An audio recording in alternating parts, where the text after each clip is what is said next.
యేసయ్య గొప్పతనం మనకు అర్థం కావాలన్నా, ఆయన పట్ల మనం ఎప్పుడు కృతజ్ఞత కలిగి జీవించాలన్నా ఏం చేయాలో తెలుసా? మన జీవితంలో దేవుడు ఏదో ఒక అద్భుతం ఖచ్చితంగా చేసే ఉంటాడు.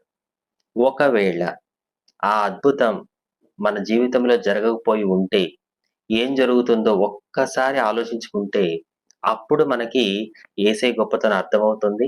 మనం ఎప్పుడూ కూడా ఆయన పట్ల కృతజ్ఞత కలిగి జీవిస్తాం.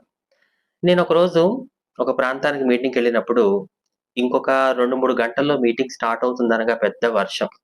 అందరూ వర్షం పడి మీటింగ్ ఆగిపోద్దనే అనుకున్నారు.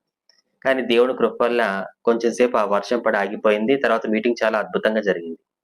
మీటింగ్ అంతా అయిన తర్వాత ఆ సేవకులు నాతో అన్నమాట, "సిస్టర్, వర్షం పడి మీటింగ్ జరగదేమో అనుకున్నాము.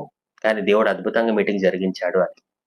నేను ఆయన ఆలోచన తెలుసుకుందామని, "బ్రదర్, ఒకవేళ వర్షం పడి మీటింగ్ ఆగిపోయి ఉంటే ఏంటి పరిస్థితి" అంటే, "అమ్మో!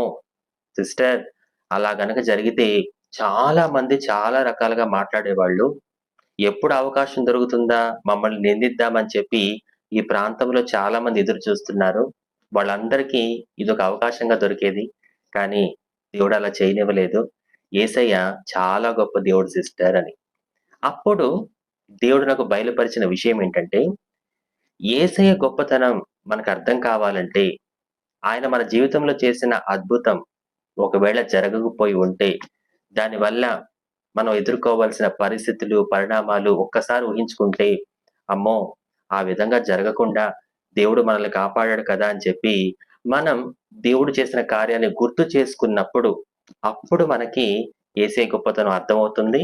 మనం ఎప్పుడూ కూడా ఆయన పట్ల కృతజ్ఞత కలిగి జీవిస్తాం.